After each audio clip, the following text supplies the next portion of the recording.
Hey everyone, it's Ben Hardy here, and in today's video I'll be reviewing a Toyota Tundra Capstone that is pre-owned with about 17,000 miles, and we're going to see how well the truck's held up.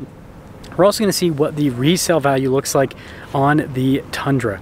Before we get in this video, I want to give a huge shout out and thank you to the Lurch Miller Toyota here in Murray for giving me some time with this Tundra Capstone.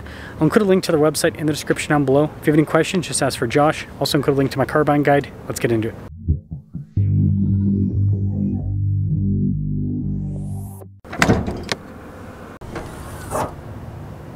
So powering this particular Tundra is the iForce Max. Twin turbo 3.4 liter V6, goes through a 10-speed.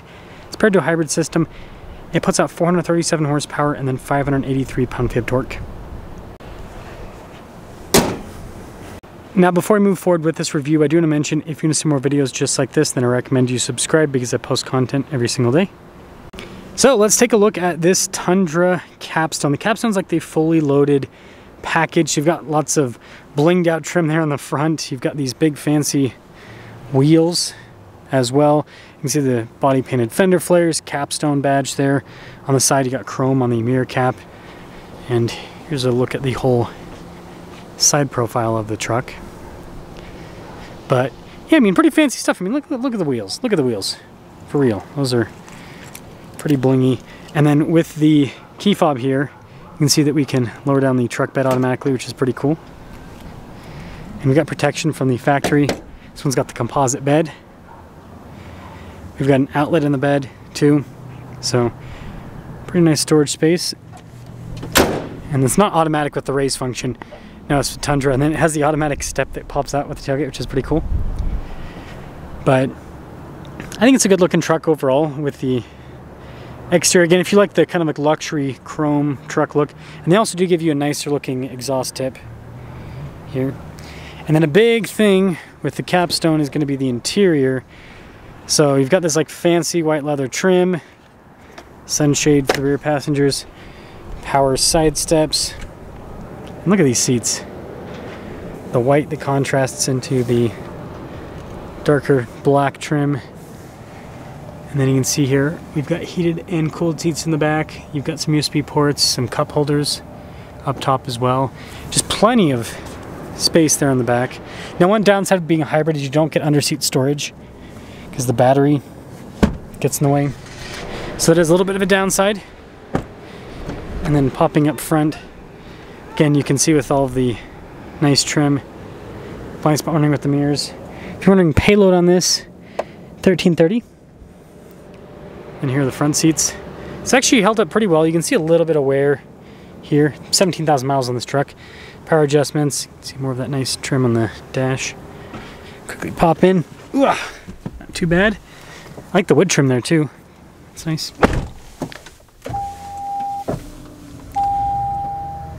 Full digital gauge cluster with it as well. You also have the drive modes you can go through, which is pretty fun.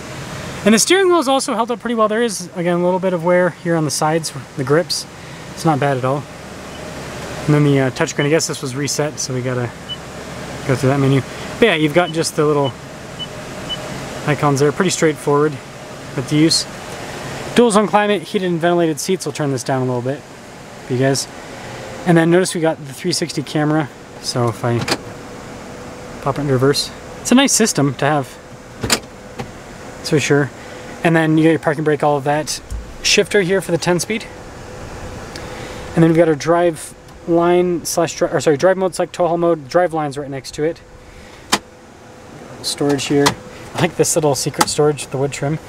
Yeah, this white trim's actually held up a lot better than I expected it to over the miles. And then it does have a camera rear view mirror. And then you got the control here for the window. The whole window goes down in the back. And then you also have the power center up top. So brand new, this would have been about $76,000, $77,000 MSRP. Depends on exactly how you kind of fit things and everything. There's not a lot of options on the Capstone. It comes fully loaded, but there's a few. Anyways, the price now is $59,000. So in 2 years and 17,000 miles, it's gone from almost 80 grand to less than $60,000. Let's drive it and talk about it.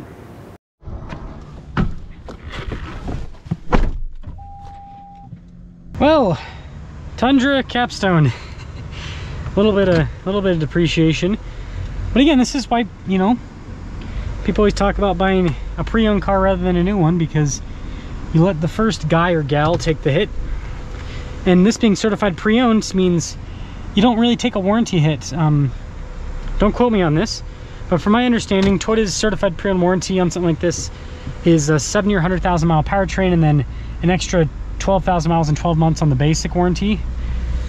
So you're not getting like the exact same as brand new, but I mean, it's pretty good coverage. And I think that I would be okay with a little bit less warranty coverage for the amount that this is less compared to the original MSRP. I mean, it's a big difference. Holy guacamole. And with only 17,000 miles, again, you are going to see some wear and tear on the vehicle. Not bad though, but it's for the most part, it's going to be pretty much like new. Let that Subaru scoot on through. Quick. Yeah, you gotta love the iForce Max. Such a fast powertrain, really good low end torque. Sounds pretty good too. It's got like a deep rumble to it, and for a V6 it's cool. It is cool. So Tundra holding its value. Well, this is kind of the thing that Tundras have always done. You know, the Toyotas that hold their value, the Land Cruisers, the Tacomas, the 4Runners, those are the ones, right? Tundras, they've never been known to really, like, they don't lose a massive amount of value typically, but they've never been known to like hold their value either, as well as other Toyota trucks. But something to note is this generation of Tundra is significantly more expensive than the previous gen, and so I think that's definitely having an impact, right? It's such a big price increase. I've looked at the used prices of the previous gen, and they're still going for pretty close to original MSRP. And then the other thing is obviously the engine. We gotta bring that up in this video. The engine situation.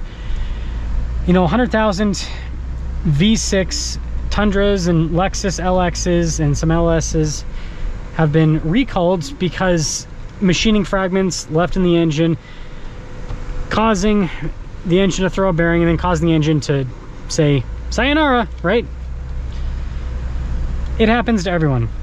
It happens to every single manufacturer when they release a new engine, for the most part. So we'll see if it's like an actual like long-term problem, or if it's a quick fix. You know, I'm thinking it's going to be like when I say quick fix, you know, it's going to be something they can fix within, you know, I don't know, maybe 6 months to a year, who knows. But I don't know, I look at the turbo issue they had with these Tundras, and they fixed that pretty quickly because they just switched suppliers. So probably just have to fix something in the factories with the engine production, and then things will probably be good after that point. Time will tell, but I do think that that is having an effect on resale value with the Tundras, because there was a point where some dealers weren't even taking these as trade-in. Seems like that's kind of passed for the most part. But yeah, I don't think that it's lost cause. I think that some people are being extreme on the situation with the Tundra. But what I do think is that the resale value on this new generation, it's probably not going to be as good as the previous generation. Just a more expensive vehicle. It's kind of what we're seeing, affordability problems with these vehicles. And then, you know, I think pair that with, this is a luxury trim. The Tier D Pros have much better resale value because it's just a more desirable vehicle. There's more buyers for that than there are vehicles. Whereas this being the Capstone, luxury packages with any manufacturer, they don't have as good resale. So I'm sure if you look at a Limited or a Tier D Pro, you're going to have better resale overall. So let me know what you guys think about the Tundra resale value. Let me know if you think if this is a fluke, or if you think if this is going to be a long-term thing for these new Tundras. And do you think Toyota's going to figure out the engine problem? I think they will, but you know, some people might not be so optimistic. Also, Voodoo Blue 4Runner, so cool.